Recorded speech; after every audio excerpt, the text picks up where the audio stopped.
नमस्कार दोस्तों, स्वागत है आप सभी लोगों का समावेशी पाठशाला एसपी क्लासेस में। फ्रेंड्स, वर्णमाला एवं विराम चिन्ह का ये द्वितीय वीडियो है, यानी कि सेकंड वीडियो है।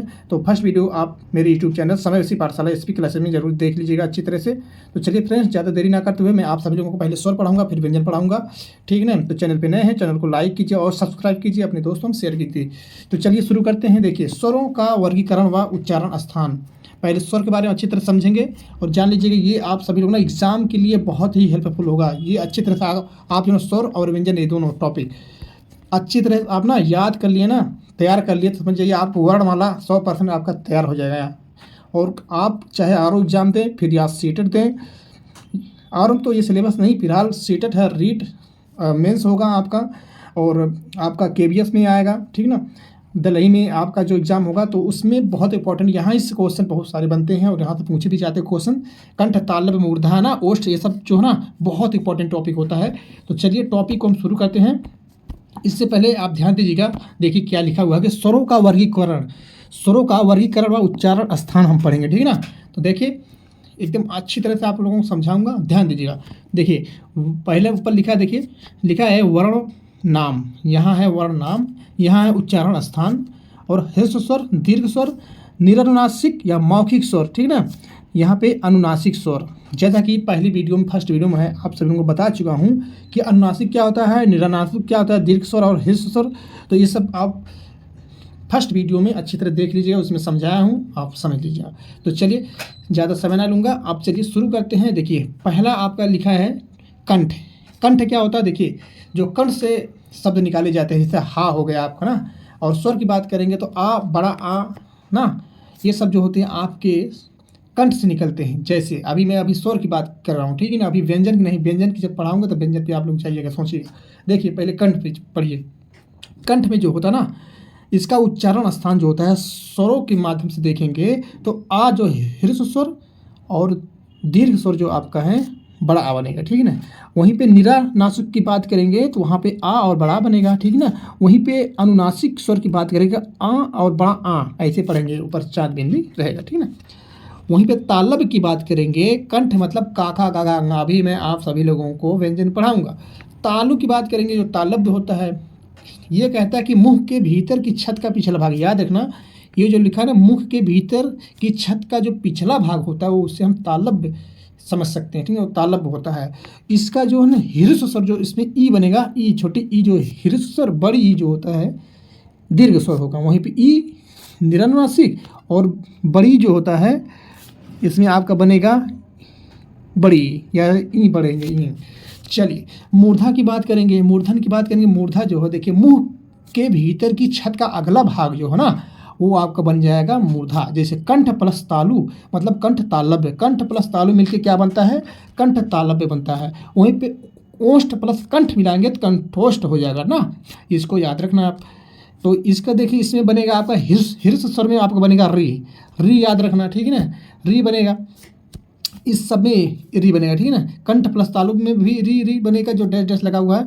दीर्घ स्वर की बात करेंगे, ए और ए और ओ और औ, याद रखना ये दोनों जो है ना ये आपका दीर्घ स्वर में बनेंगे, ठीक है ना। वहीं पे हम बात करेंगे ओष्ठ की बात करेंगे, ओष्ठ, ओठ या ओष्ठ पढ़ेंगे इसको, ठीक ना। ये हो गया ऊ, ह्रस्व स्वर में ऊ होगा और बड़ा ऊ जो होगा दीर्घ स्वर में बनेगा, ठीक है ना। तो आशा करता हूँ आप सभी लोगों को ये वीडियो के माध्यम जो आप सभी लोगों को समझाना चाहता हूँ, स्वरों का वर्गीकरण व उच्चारण स्थान, आप सभी लोगों को समझ में आ रहा होगा। तो चलिए अब बढ़ते हैं, हम लोग समझते हैं व्यंजनों का वर्गीकरण एवं उच्चारण स्थान। देखिए लिखा है, क्या लिखा, देखिए उच्चारण स्थान। अब ये बहुत ही महत्वपूर्ण टॉपिक है, इसको आप वीडियो इसकी मत कीजिएगा, इसको अच्छी तरह से याद कीजिएगा, यहाँ से बहुत क्वेश्चन बनते हैं। देखिए अघोष अल्प प्राण और अघोष महाप्राण, ठीक है ना। सघोष अल्प प्राण और सघोष महाप्राण। सघोष अल्प प्राण नासिक के, याद रखना इसको घोष अल्प प्राण भी एग्जाम में पूछा जाता है, सघोष भी और घोष भी इसको पढ़ते हैं, ठीक ना। अब देखिए लिखा कंठ, कंठ लिखा ना, तो कंठ अब हम पढ़ेंगे। देखिए व्यंजन की बात करेंगे, उसमें मैंने स्वर पढ़ा था, तो व्यंजन देखिए है, व्यंजन कंठ में व्यंजन जो बनेंगे, जो अक्षर देखिए, ये है का, खा, गा, घा, अंगा, ये हो गए आपके व्यंजन। का की बात करेंगे तो अघोष अल्प प्राण में आएंगे, और खा की बात करेंगे तो अघोष महाप्राण में आएंगे, ठीक है ना। वहीं सघोष अल्प प्राण की बात करेंगे तो गा आ जाएगा आपका, वहीं पे सघोष महाप्राण की बात करेंगे घा आ जाएगा, सघोष अल्प प्राण नासिक की बात करेंगे तो अंगा आ जाएगा। एक आया कैसे, देखिए मैं समझाता हूँ, सुनिए। देखिए अघोष जो होता है ना, अघोष अल्प प्राण की बात करेंगे आपका, जैसे का आप पढ़ेंगे तो आपकी जो अंदर की वायु है, आपकी वायु बहुत अंदर से नहीं निकल, लंबी वायु नहीं निकल रही है ना, तो का पढ़ेंगे। लेकिन खा जब आप पढ़ेंगे तो आपकी वायु जो है महाप्राण जो होती है ना, लंबी वायु निकलेगी अंदर से, तो महाप्राण होगा, ठीक ना। वहीं पे गा जो होगा सघोष अल्प प्राण की बात करेंगे तो गा आप देखो मुंह में ही बोल देंगे, लेकिन जब घा की बात करेंगे तो वो घा जो आपके महाप्राण में आएगा, जो अंदर से वायु लंबी वायु खींचेंगे निकालेंगे। घा पढ़ो, घा गा, गा तो बहुत जल्दी बोल देंगे मुंह में ही, मुख से, लेकिन जो घा बोलेंगे आप, आपके अंदर से बड़ी वायु, लंबी वायु की वायु, महाप्राण मतलब होता है, प्राण मतलब वायु होती है, ठीक ना। तो वही आपकी लंबी वायु जो होती है, आपकी वायु जो होती है, हवा हो, वही चीज़ जो है आप निकालेंगे तो महाप्राण में आएगा। नासिक की बात करेंगे, सघोष अल्प प्राण, नासिक की बात करेंगे तो अंगा या रा ना मा, ये सब याद रखना, ये आ जाएगा सघोष अल्प प्राण नासिक की बात करेंगे, ठीक है। अब वहीं पे देखिए क्या लिखा नीचे, तालव्य की बात करेंगे हम ना।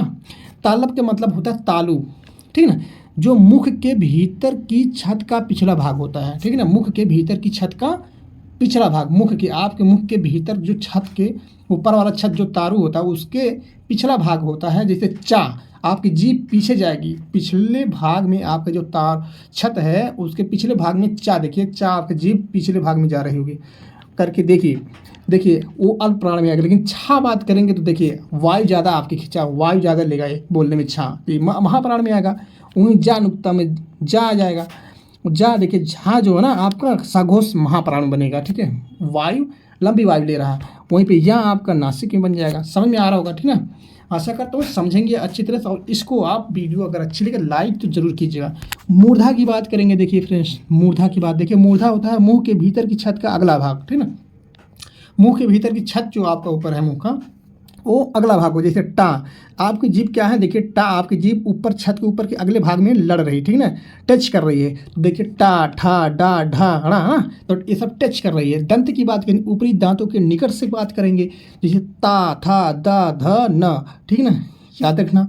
वहीं ओष्ठ की बात करेंगे तो दोनों ओठों से, जैसे देखिए पा फा बा भा मा, तब याद रखना ये सघोष आघोष अल्पप्राण, अघोष महाप्राण, ये सब याद रखना, ठीक है ना। इसी लाइन में सब सीक्वेंस वाइज लिखे गए हैं। और वक्तरस की बात करेंगे, दंत प्लस मसूड़ा, दंत मूल से देखेंगे तो इसमें जो आपका सा जो है इंपॉर्टेंट रखना। अब यही समझने वाली बात आपको, देखिए तालव्य में आपका जो आएगा मुख के भीतर की छत का अगला भाग, ठीक है ना। अब इसमें देखिए बड़ा सा और या, बड़ा सा आपका जो बन रहा है अघोष महाप्राण में बनेगा, बड़ा सा याद रखना। और सघोष अल्प प्राण की बात करेंगे, उसमें बनेगा आपका या, ठीक है ना। सघोष में या बनेगा अल्प प्राण में, और महाप्राण अघोष में बड़ा सा बनेगा। वहीं पे अगर वतर्स की बात करेंगे, दंत प्लस मसूड़ा ब्रैकेट में देखेंगे, दंत मूल रूप से, तो इसमें लिखा गया छोटा सा, ये अल्प प्राण अघोष महाप्राण बनेगा।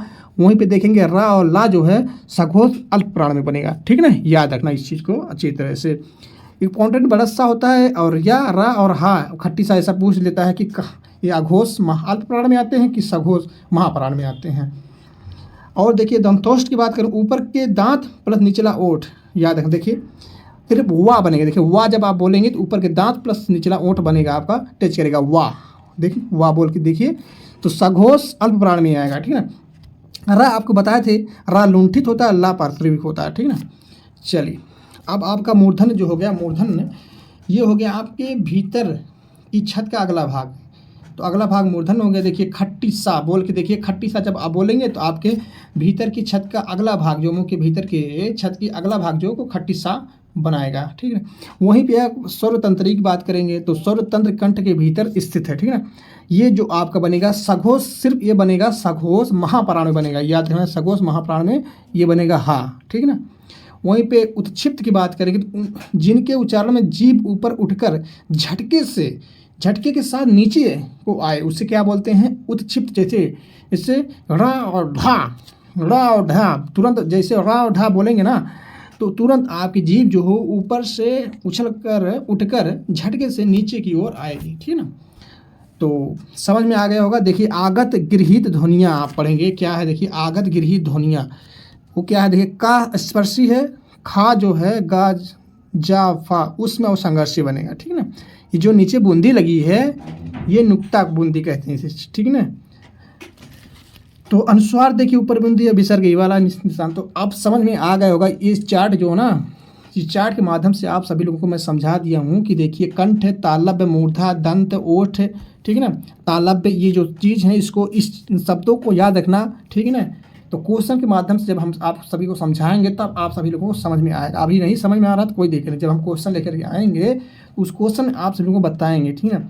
ये चीज़ तो याद रखना, इसको स्क्रीनशॉट मार के रखना, इसको पूरा याद कर लेना, 100% याद रखना कि क्वेश्चन में एग्जाम में आप गलत करके आएंगे नहीं, ठीक है ना, पक्का सिलेक्शन हो जाएगा यहाँ से। चलिए अब हम पढ़ेंगे इन्हें भी जाने। देखिए क्या लिखा है, देखिए लिखा है ना फ्रेंड्स, लिखा है भाषा की सार्थक इकाई, याद रखना ये भी बहुत इंपॉर्टेंट है। भाषा की सार्थक इकाई होती है वाक्य, याद रखना क्या होता है वाक्य। वहीं पे बात करेंगे वाक्य से छोटी इकाई की बात करेंगे तो उसे बोलते हैं उपवाक्य। जैसे वाक्य बड़ा होता है ना, शब्दों से मिलके वाक्य बनता है। अब उपवाक्य हो गया। उपवाक्य से छोटी इकाई का होता है पदबंध, याद रखना सीक्वेंस वाई है और इन चीज़ों को जो क्रम आई ना तो इनको याद रखना, पदबंध बनेगा। और पदबंध से छोटी इकाई पद बनेगा, यानी कि शब्द बनेगा, ठीक है ना। जैसे कोई हो गया राम, एक शब्द है, लेकिन राम स्कूल जाता है तो यहाँ पे एक वाक्य बनेगा। तो बात कर रहे हैं हम शब्द की। वहीं पे पद से छोटी इकाई बात करेंगे तो अक्षर बनेगा, जैसे रा एक अक्षर होता है। अक्षर से छोटी इकाई क्या होती है, ध्वनि या वर्ण होता है, ठीक है ना। चलिए समझ गए होंगे। देखिए लिखा है अक्षर से छोटी इकाई ध्वनि या वर्ण। नोट क्या है, जैसे राम शब्द में 2 अक्षर रा और मा एवं वर्ण 4 है, जैसे रा और आ, बड़ा आ और मा और छोटा आ, तो इसमें स्वर भी है और व्यंजन भी है। रा में हलंत लगा, माँ भी हलंत लगा हुआ है, तो ये वर्ण बनेगा, ध्वनि बन रहा है इसमें, ठीक है ना। तोड़ा जा रहा है, इसको एनालिसिस किया जाएगा, विश्लेषण किया जा रहा है इसका। अब देखिए लिखा है फ्रेंड्स वर्णमाला इसे कहते हैं। कैसे देखो, भाषा की जो ना सबसे छोटी इकाई क्या कहते हैं, ध्वनि कहते हैं। और इस ध्वनि को क्या कहते हैं, वर्ण कहते हैं। याद रखना नीचे जो लिखा है वर्ण। वर्णमाला क्या किसे कहते हैं, वर्णों के व्यवस्थित समूह को क्या कहते हैं, वर्णमाला कहते हैं। याद रखना, इसको याद रखना, इसको टॉपिक याद करना इस चीज़ को, ठीक है ना। तो वर्णमाला किसे कहते हैं, वर्णों के व्यवस्थित समूह को वर्णमाला कहते हैं। चलिए आगे बढ़िए। देखिए क्या लिखा है, वह छोटी से छोटी ध्वनि जिसके टुकड़े नहीं हो सकते उसे क्या कहते हैं, उसे वर्ण कहते हैं। याद रखना। उच्चारण के आधार पर वर्ण के भेद बताओ तो 2 होते हैं। जिन वर्णों के उच्चारण में दूसरे वर्णों की सहायता की आवश्यकता नहीं होती उन्हें क्या कहते हैं, उन्हें स्वर कहते हैं। और दीर्घ स्वरों की संख्या बताइए तो कितना हो जाएगा, दीर्घ स्वरों की संख्या 7 हो जाएगा। चार्ट में मैंने आपको समझा ही दिया है। देखिए इसी स्वर के उच्चारण में लगने वाले समय को क्या कहते हैं, उसे बोलते हैं मात्रा। याद रखना।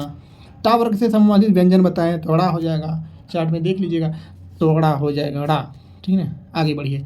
देखिए लिखा कंठ ध्वनिया कौन सी है, तो का खा, ठीक है ना।